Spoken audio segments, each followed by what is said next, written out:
미국의 암시장 전문 조사 업체인 하버스코프가 2015년에 굉장히 중요한 자료 하나를 발표한 적이 있습니다. 그 내용에 보면은 대한민국이 전 세계에서 성매매 시장 규모가 세계 6위라는 그러한 결과였습니다. 우리보다도 훨씬 더 국토도 크고 인구도 많은 중국, 스페인, 일본, 독일, 미국 그리고 그 다음으로 대한민국이 꼽힌 것입니다. 시장 규모는 120억 달러, 대충 계산해도 한 12조 9천억 원에 달한다고 합니다. 그러나 해외에 있는 단체이기 때문에 그런 단체들이 굉장히 보수적으로 이 통계의 내용들을 잡게 되지요. 그래서 실제로는 최대 37조 원이라는 거대한 시장 규모를 가지고 있습니다. 구체적인 수치로 보면 더 실감하게 되는데 성인 남성 중 51%가 성매매 경험이 있고 직급이 높을수록 그리고 소득 수준이 높을수록 성구매 비율이 높아집니다. 2016년도 기준으로 성매매 집단지, 예전에는 우리가 집창촌 이렇게 불렀는데 전국적으로 42군데나 여전히 남아있고 그 집결지에서 공식적으로 영업을 하고 있는 업소는 1869개 그리고 등록되어 있는 여성은 4,400여 명이나 됩니다. 2010년에 여성부 성매매 실태 조사에 따르면 성매매 여성의 전체 숫자는 무려 4,400명을 넘어서서 2,027만 명이나 된다고 합니다. 예전에 선교단체가 그런 일들을 감당했기 때문에 이런 곳에 좀 가본 적이 있습니다. 근데 가보면은 사실은 그 여성들만이 아니라 그 여성들 주변에 함께 그를 통해서 그 경제적인 이익을 누리는 사람들이 존재하게 되지요. 어깨에 이렇게 힘쓰는 사람들도 있고. 그러니까 굉장히 많은 숫자들이 이 성매매를 통해서 수익을 얻고 살아가고 있는 것입니다. 이 정도면은 이 대한민국에서 성매매는 법도 윤리도 그 누구도 막을 수 없는 무풍지대라고 할 수가 있습니다. 이 오늘 본문의 고린도가 그런 도시였습니다.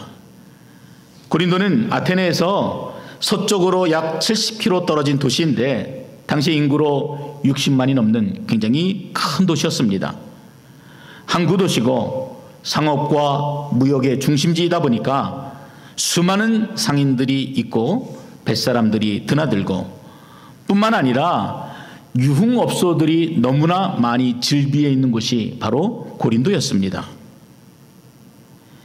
여러분이 아는 유명한 그 아프로디테 신전도 이곳에 있었는데 그곳에서 일하는 여사제들은 대부분 매춘부들이었고 많은 남성들이 그 신에게 경배하러 왔다가 매춘을 하고 돌아가는 그런 형태를 취하고 있었습니다.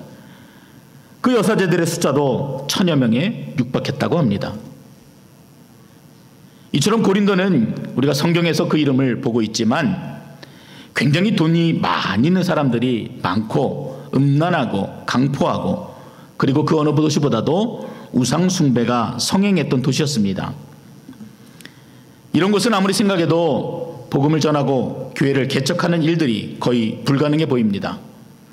그런데 오늘 본문의 바울도 그렇게 느껴집니다.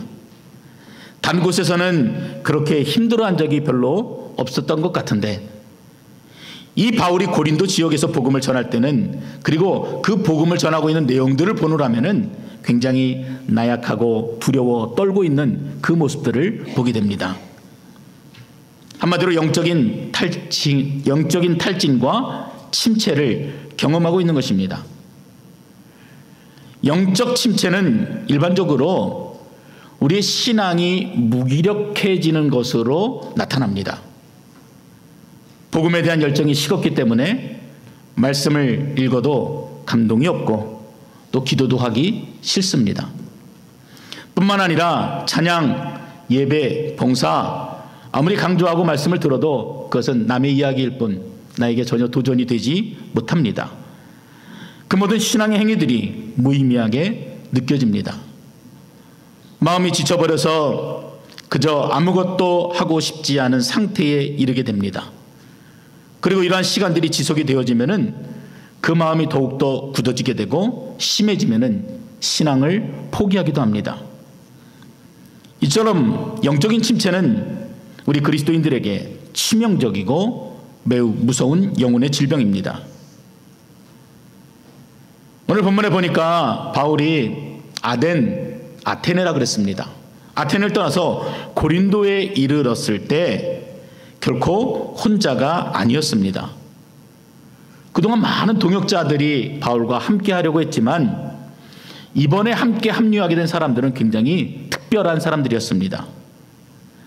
본문 앞에 보니까 브리스길라와 아굴라 부부가 사역에 합류했고, 특히 이 사람들은 바울과 동일한 직업을 가지고 있는 텐트 메이커들이었기 때문에 아마 바울에게도 큰 힘이 되었을 것입니다. 그리고 5절에도 보니까 마게도냐에 있던 실라와 디모데도 합류하게 됩니다. 굉장히 든든하지요. 혼자 복음을 전할 때보다 이처럼 주변에 누가 있어서 함께 복음을 전하게 되면은 굉장히 떳떳하고 그리고 어깨에 힘도 잔뜩 들어가게 됩니다. 바울의 메시지가 이렇습니다. 예수님은 우리 죄를 위해 십자가에서 죽으시고 부활하셨습니다. 예수님은 우리 모든 인생들의 참다운 그리스도요 구원자가 되십니다. 굉장히 힘이 느껴지죠. 그리고 자신감이 보입니다. 고린도전서 2장 1절과 2절에 기록된 것처럼 바울이 고린도에서 복음을 전파할 때에는 말과 지혜의 아름다운 것이 아니라 오직 예수 그리스도, 그분의 십자가에 못 박히신 것을 굉장히 담대하게 그리고 강력하게 선포했던 것입니다. 근데 문제는 6절에 보니까 향락과 우상숭배가 가득한 이 고린도의 유대인들이 그 강력한 메시지를 듣고도 마음을 돌이키지 아니하였다. 오히려 그런 바울을 비방하고 핍박하였다. 귀를 닫고 마음을 전혀 열지 않았다. 이렇게 기록합니다. 나는 자신 있는데 내 동역자들도 있고 내가 전하는 이 메시지에도 분명히 예수 그리스도만 전하고자 하는 그 강력한 힘이 있는데 눈에 보인 결과가 전혀 다르게 나타난 것입니다.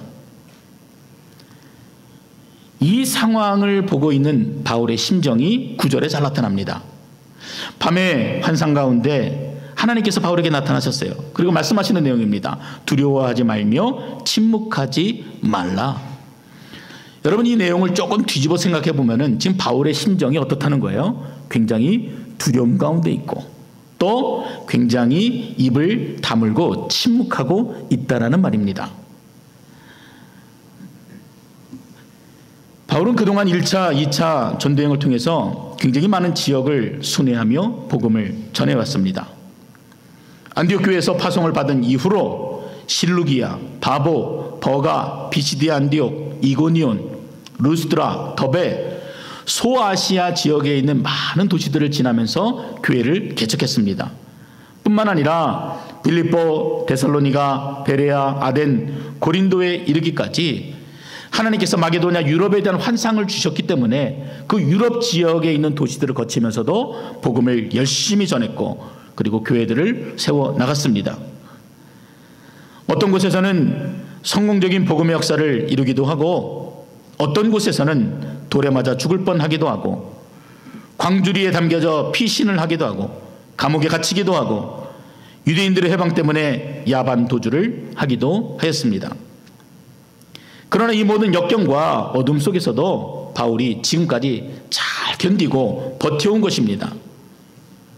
그렇게 할 수 있었던 것은 아마도 이 바울의 마음 가운데 하나님에 대한, 예수 그리스도에 대한 너무나 분명한 확신과 자신감이 있었고, 그리고 하나님이 나를, 그 강팍한 나를 부르셔서 이방인의 사도로 불러주셨다는 그 사명감으로 똘똘 뭉쳐 있었기 때문입니다. 그래서 그 어려움들을 잘 극복하며 이 순간까지 버텨온 것입니다. 근데 여러분, 사역을 해보면은요, 자신감을 가지고 하게 되는데 이 시간들이 조금씩 지나면서 사람이 지치게 됩니다. 그리고 어느 순간 아무것도 할 수 없다라는 생각이 내 자신을 사로잡게 됩니다. 바울도 그랬던 것 같아요. 뭔가 열정을 가지고 처음에는 막 불나방처럼 달려들고 사람을 볼 때도 이리저리 생각하지 않고 직선적으로 복음을 전하고 매를 맞아도 기쁘고 핍박을 받아도 야, 이게 그래도 하나님이 나에게 주신 사명이다 하고 감당해 왔는데 거듭되면 거듭될수록 조금씩 그 영혼이 힘을 잃고 그리고 바울의 마음속에는 이제 그만 좀 내려놓고 싶다라는 그런 생각이 들었던 것 같습니다. 내가 언제까지 이처럼 힘들게 복음 사역을 섬겨야 될까? 내가 언제까지 교회 봉사를 하며 주님을 증거하는 일을 할 수가 있을까? 언제까지 나를 회방하는 사람들과 싸우면서 그럼에도 교회를 계속 개척하는 일들을 감당할 수 있을까? 매를 맞아 몸은 점점 연약해져 가고 나이는 들어가는데 나와 함께 헌신하는 동역자, 믿을 만한 사역자들도 별로 보이지 않고 그리고 특히 바울은 독신의 몸이었기 때문에 혼자 그 모든 일들을 감당한다는 것이 너무 지치고 힘이 들었습니다. 피곤해 지칠 대로 지쳐서 집에 돌아와도 따스한 말을 해줄 수 있는 가족이 바울에게는 없습니다. 지난 빌립보 감옥에 갇혔을 때에도 너무나 많은 채찍과 매를 맞았는데 그래서 자꾸 욱신거리는데 아프다는 말을 해줄 수 있는 사람도 그리고 상처를 치유해 줄 수 있는 사람도 없었습니다. 루스드라에서 돌에 맞았던 자리도 자꾸만 쑤셔서 밤에 잠을 잘 수도 없었을 것입니다. 평생토록 그를 괴롭혀온 고질병인 안질은 점점 눈을 침침하게 만들었고 성경도 읽을 수 없을 정도가 되어버렸습니다. 그래도 이러한 육체적인 고통은 견딜 수가 있었어요. 나에게 그래도 복음에 대한 열정이 있었고 하나님에 대한 헌신이 있었기 때문에 견디고 또 견뎌올 수가 있었습니다. 그런데 이 모든 일들보다도 바울을 더 힘들게 했던 것은 마음에 파고드는 두려움과 무기력함이었습니다. 온 힘을 다해서 복음을 전파해보지만 시도 때도 없이 나타나서 복음의 역사를 회방하는 유대인들이 너무도 많았습니다. 그들의 방해 공작들은 바울에게 있는 의욕과 열정을 늘 빼앗아갔습니다. 언제 또 어디서 돌멩이가 날아올지, 누구의 고소로 또 체포될지, 매를 또 얼마나 맞아야 될지, 얼마나 많은 감옥에 갇혀야 될지 모를 일이었습니다. 교회가 세워지는 것 같았지만 열매가 눈에 잘 보이지 않고 손에 잡히지 않았습니다. 물론 지난날에는 믿음으로 이 모든 어려움들을 잘 극복해 왔지만 핍박과 시련이 계속될 때 사람이 지치게 되고 피곤한 생각, 두려운 생각이 몰려오게 됩니다. 이것이 바로 우리에게도 찾아오는 영적 위기이고 영적인 침체입니다. 그러나 한편으로는 우리가 이 부분을 읽을 때에 마음이 위로가 받게 됩니다. 왜냐하면 이 바울과 같은 유명한 사람도 이런 일들을 겪는구나. 내가 겪고 있는 이 영적인 위기, 영적인 침체가 내가 신앙이 없어서 내가 밑바닥이기 때문에 나만 겪는 일들이 아니라 우리 신앙의 위대한 선배들도 겪었던 동일한 일이구나. 이런 일들로 우리가 마음의 위안을 얻기도 합니다. 근데 이 모든 일들을 하나님이 다 아셔요. 우리가 영적으로 어떻게 힘들어하는지, 우리가 오랫동안 갈망하지만 그 갈망함들이 내 안에서 정말 어떻게 병들어가고 있는지를 우리 하나님이 잘 아십니다. 유럽으로 바울을 보냈던 그 하나님이 이 바울에게 아주 세밀한 음성을 들려주십니다. 바울의 마음을 잘 이해하고 그리고 바울을 세우기 위한 하나님의 말씀은 9절부터 10절의 말씀입니다. 우리 같이 한번 읽어볼까요? 9절 10절입니다. 밤에 주께서 환상 가운데 바울에게 말씀하시되 두려워하지 말며 침묵하지도 말고 말하라. 내가 너와 함께 있으며 어떤 사람도 너를 대적하여 해롭게 할 자가 없을 것이니 이는 이 성중에서 내 백성이 많음이라 하시더라. 하나님께서 바울에게 들려주신 위로의 말씀인데 한 세 가지로 정리해서 생각해 볼 수가 있습니다. 첫째는 영적인 침체를 두려워하지 말라는 것입니다. 하나님께서 바울에게 두려워하지 말라 이렇게 말씀하시는 거예요. 바울의 약점을 하나님께서 너무나 정확하게 보고 계셨다는 말입니다. 또한 저와 여러분의 약점을 하나님께서 정확하게 알고 계시다는 그런 말도 됩니다. 바울에게는 돌에 더 맞지 않을까? 나는 열심히 하고자 하는데 사람들이 끊임없이 나를 회방하지는 않을까? 내가 수고하고 이처럼 생명을 다하는데도 교회가 세워지지 않으면 어떨까? 성장하지 않으면 어떨까? 성도들이 떨어져 나가면 어떨까? 이런저런 염려들과 두려움 때문에 자신이 정신적으로나 육체적으로 너무 지쳐 있었고 아무것도 할 수 없는 상태가 되어버렸습니다. 그런데 하나님께서 뭐라고 하시는 거예요? 그 두려움들로부터 자유할 것을 말씀하십니다. 그 두려움이 바울을 어둡게 하고 위축되게 하고 연약하게 하였기 때문에 하나님께서는 그 마음을 정확하게 아시고 그 마음을 내려놓고 오직 주를 바라볼 수 있도록 격려의 메시지를 들려주신 것입니다. 여러분, 이 바울의 두려움이 공감되지 않으십니까? 어떤 큰 고난이나 핍박의 문제보다는요, 지극히 사소한 문제로부터 두려움이 시작이 되어집니다. 그리고 결국은 그것이 나의 신앙의 발목을 잡아버리는 경우들을 우리가 너무나 많이 경험하기 때문에 그렇습니다. 툴리안 차비진 목사님이 쓴 Jesus All이라고 하는 책이 있습니다. 그 책에 보면 이런 이야기가 하나 있는데, 로빈이라는 여학생이 영문학 수업을 받고 있는데 그 수업이 너무 어려운 거예요. 아마 이제 저희 집에 있는 우리 아이들처럼 되게 마음이 좀 소심하고 그랬던 것 같아요.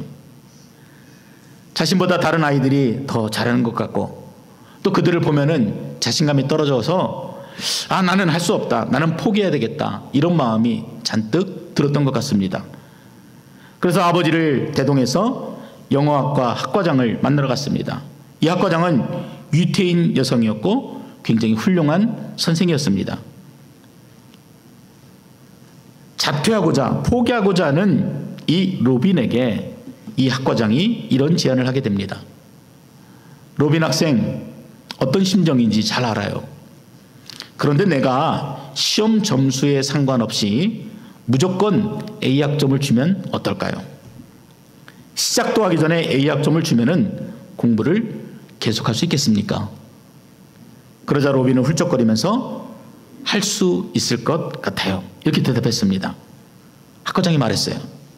A학점을 줄게요. 당신은 이미 A학점입니다. 자, 이제 수업을 시작해 봅시다. 지혜로운 학과장은 로빈의 연약함을 알고 로빈이 스스로에 대해서 낙담하고 그래서 포기하지 않도록 그 가능성을 미리 차단해 준 것입니다. 결과적으로 로빈은 그 수업에 자기 실력으로 계속 A학점을 받았다는 것입니다. 우리의 두려움은 로빈처럼 사소한 자신감 결여, 조그마한 실수, 상심, 낙담으로부터 시작합니다. 그리고 결과는 포기하고자 하는 마음으로 이어집니다. 여러분 동의하세요? 얼마나 많은 일들이 우리 안에 이런지 몰라요. 굉장히 작은 일인데요, 그것 때문에 결국은 에이, 교회 안 나가, 에이, 봉사 안 해, 에이, 다 집어치워. 정도의 차이는 있겠지만 누구나 다 경험하고 있는 부분이라고 생각합니다. 그런데 그런 나에게, 그런 나의 연약함을 다 아시는 예수님께서 결코 실패할 수 없는 A학점을 미리 주신 것입니다. 이미 십자가에서 다 이루신 구원 사역으로 인해서 이미 실패와 위험이 완전히 제거된 A학점을 우리에게 주신 것입니다. 그런데 여러분, 단 하나의 조건이 있습니다. 로빈이 그 학과 수업에 계속해서 참여해야 A학점이 주어지듯이 우리도 계속해서 주 안에 거해야 한다는 조건이 붙어 있습니다. 그러므로 우리에게 요구되는 것은 실패에 대한 두려움이 아니에요. 낭망이 아닙니다. 상심이 아닙니다. 포기하고자 하는 마음이 아닙니다. 우리가 그 약속을 붙들고 오직 예수 그리스도 그분 안에서 거하는 것입니다. 그 안에서 두려워하지 않는 것입니다. 사단은 할 수 있는 대로 우리 마음속에 두려움을 심어서 우리로 하여금 싸우지 못하도록 만들어 버립니다. 우리 찬양대가 고백했던 것처럼 전쟁은 하나님께 속한 것인데 자꾸 자신을 바라보면서 나는 할 수 없다, 나는 포기해야 되겠다, 이런 마음을 심어줍니다. 복음 역사를 감당하지 못하게 만들고 헌신하지 못하게 만들고 힘을 빼고 움츠러들게 합니다. 사람이 한번 두려움의 세력에 사로잡히게 되면은 주변 환경이 큰 성벽처럼 느껴지게 되고 자기 자신은 마치 메뚜기와 같다는 이스라엘 백성의 마음을 갖게 됩니다. 그래서 하나님께서 바울에게 말씀해 주신 거예요. 두려워하지 말라. Don't be afraid. 하나님께서는 바울에게 그 전쟁은 이미 결판이 나버린 전쟁이라는 것을 알려주시고 약속으로 확정해 주시고, 그러니 스스로를 바라보지 말고 두려워하지 말라 말씀해 주신 것입니다. 우리도 영적으로 지치고 침체되고 낙심이 될 때가 있습니다. 그럴 때 가장 먼저 싸워야 할 요소가 바로 내적인 두려움인 것입니다. 그리고 주님을 신뢰하고 그 안에 머무는 것입니다. 영적 침체를 극복하는 두 번째 방법은 그래도 찬송하는 것입니다. 여기는 참 실제적인 것 같은데 우리 한번 좀 따라해 볼까요? 그래도 찬송하자. 하나님께서 바울에게 잠잠하지 말고 말하라 이렇게 말씀하십니다. 사람이 두려움에 휩싸이게 되면은 말이 없어집니다. 입이 잘 떨어지지 않고 입에서 말이 잘 나오질 않습니다. 그러다 보니까 자꾸 뒤로 숨게 되고 찬송도 잘 부르지 않습니다. 그런데 하나님께서 뭐라고 말씀하세요? 잠잠하지 말고 말하라. 가만히 잠잠히 있지 말고 오히려 더 적극적으로 입을 벌려서 말을 하라는 것입니다. 우리에게 적용해 본다면은 너 힘드니? 힘들면은 더 봉사해. 너 못하겠니? 그래도 전도해. 낭망하지 마. 너 사람들 만나기 싫지? 그래도 만나라. 자꾸만 우리로 하여금 하기 싫은 일들을 더 할 수 있도록 주님이 격려해 주시는 내용입니다. 시편 42편을 기록한 저자는 자신의 영적인 상태를 이렇게 표현합니다. 원수들이 날마다 너희 하나님 어디 있냐 이러면서 자기를 조롱한다는 거예요. 나는 하나님을 믿는다고 열심히 살고자 하는데 자꾸 원수들이 나를 조롱해서 내 눈에서 흐르는 눈물이 주야로 음식일 정도로 굉장히 낙심이 되고 절망 가운데 있었다라고 고백합니다. 날마다 뼈에 찔리는 듯한 고통 가운데 신음하고 있다 이렇게 말합니다. 근데 이 시편 기자가 5절에 보면은 이렇게 하나님을 찬양합니다. 내 영혼아 네가 어찌하여 낙심하며 어찌하여 내 속에서 불안하여 하는고. 너는 하나님을 바라라. 그 얼굴의 도우심을 인하여 내가 오히려 찬송하리로다. 외적인 상황이 이 시편을 적고 있는 기자의 마음을 억누르고 포기하게 만들고 낙심하게 만들지만, 그런 정서 가운데서 우울하고 혼란스럽기만 하지만 어떻게 하겠다는 거예요? 그래도 오히려 나는 전심을 다해 주를 찬송하겠다 고백하는 것입니다. 지난 27년간 베델교회에 참으로 많은 어려움들이 있었습니다. 여기 앉으신 분들 대부분이 그 시간들을 겪어오신 분들이십니다. 야, 이 정도 수고했으면 우리에게 무언가 열매가 보여야 될 것 같은데 교회가 쉽지를 않습니다.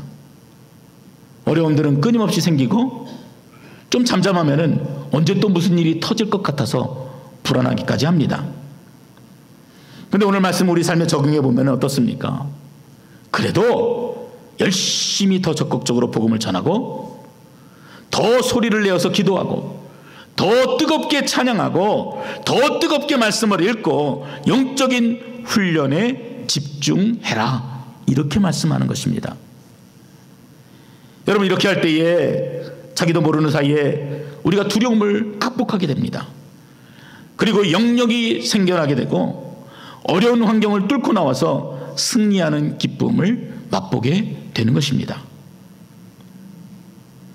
그리고 마지막으로 최후 승리에 대한 확신을 가지도록 격려해 주십니다.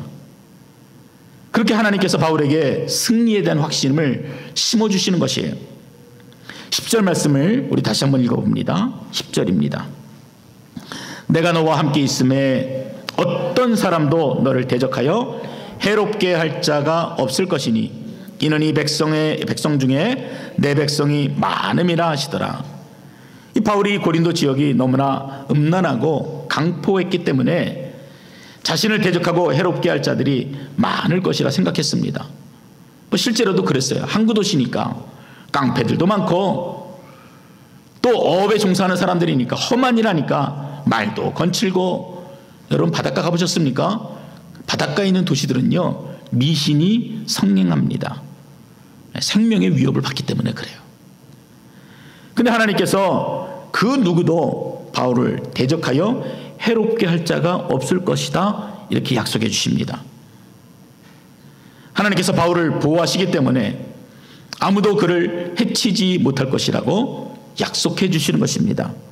내가 너와 함께 있을 것이다. 바울은 이 말씀에 힘을 덧입게 되었을 것입니다. 그리고 열심히 다시 일어나서 사역에 정진하게 됩니다. 바울이 고린도 지역에서 로마서를 집필하게 되는데 로마서 8장 31절에 이러한 바울의 고백이 있습니다. 만일 하나님이 우리를 위하시면 누가 우리를 대적하리요? 우리가 종일 주를 위하여 죽임을 당케 되며 도살할 양같이 여김을 받았나이다 함과 같으니라. 그러나 이 모든 일에 우리를 사랑하시는 이로 말미암아 우리가 넉넉히 이기느니라. 눈앞에 어려움이 사라지지 않았어요. 마음의 두려움이 사라진 것이 아니에요. 낙심하고 절망하고 있는 그 상황들이 긍정적으로 바뀐 것도 아닙니다. 그러나 우리를 사랑하시고 우리를 도우시며 우리를 위하시는 그 하나님으로 인하여 바울이 넉넉히 힘을 얻고 있는 것입니다. 결코 두려워하지 않고 있는 것이에요.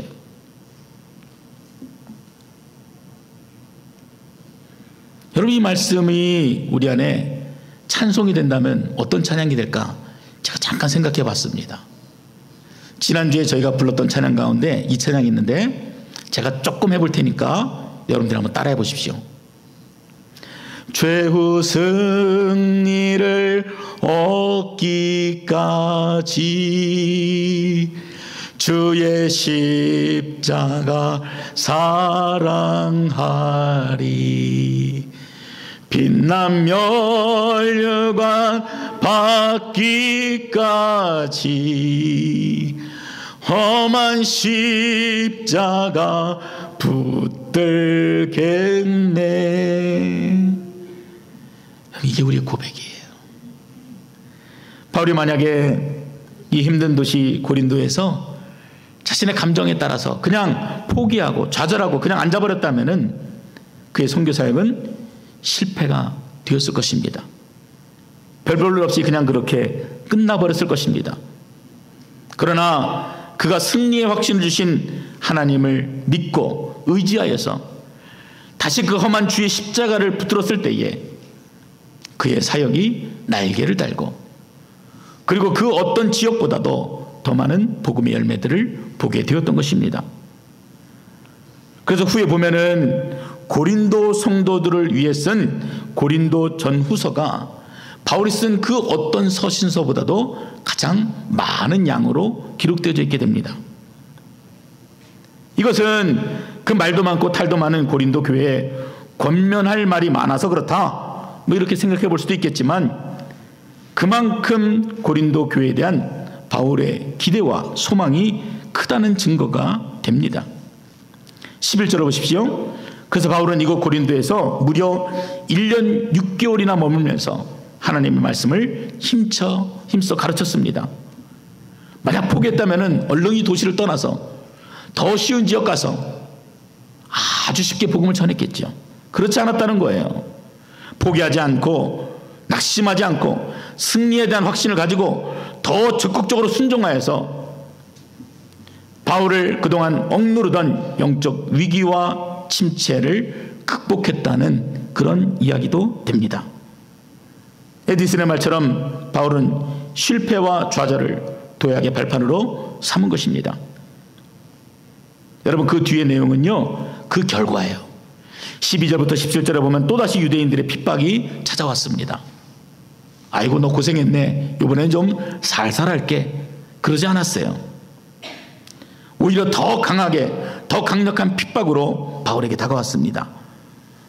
아가야 지방에 총독이 교체되는 시기를 틈타서 신임 총독 갈리오에게 유대인들이 바울을 고소한 것입니다. 그러나 갈리오는 유대인들의 종교적인 고소사건을 받아들이지 않고 그냥 기각시켜버렸습니다. 만일 문제가 언어와 명칭과 너희 법에 관한 것이면 너희가 스스로 처리하라. 나는 이러한 일에 재판장 되기를 원치 아니하노라.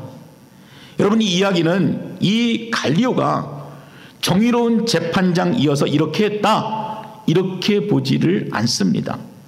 하나님께서 바울과 함께 하셨고 또 하나님께서 그 모든 대적자들로부터 너를 지켜주시겠다 약속하셨기 때문에 그대로 바울에게 성취가 된 사건입니다. 사랑하는 베들교회 성도 여러분, 우리는 믿음으로 살고자 하지만 이처럼 영적인 좌절과 침체를 종종 겪게 됩니다. 이것은 바울처럼 피할 수 없는 신앙생활의 과정이고 또한 복음의 종으로 되어가는 필수 코스입니다. 어제도 구역 모임을 하는데 한 분이 그러시더라고요. 참 이제는 좀 편안하게 살 것 같은데 왜 하나님께서 나를 이처럼 어려운 시간 가운데 오래도록 내버려 두는지 모르겠다고. 남들은 편안하게 잘 사는 것 같은데 왜 이렇게 나는 끊임없이 고난이 몰려오는지 모르겠다고 그런 얘기를 해주십니다. 하나님께서 그분을 다루시는 시간들이 되겠죠. 강한 군사로, 그리고 더 크게 쓰시기 위해서 하나님께서 만져가는 과정입니다.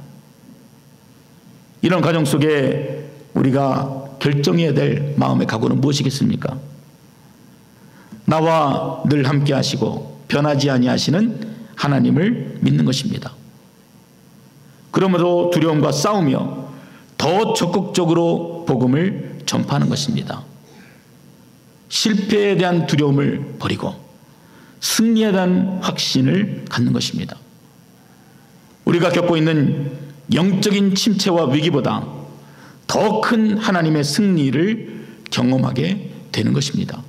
이것이 오늘 말씀을 통해서 우리에게 주시는 하나님의 음성입니다. 사도 바울과 같이 힘든 시간들을 보내시는 분들이 분명 계실 것입니다. 그러나 낭망하고 좌절하고 포기하고 그냥 무기력 가운데 자신을 내버려 두지 마십시오.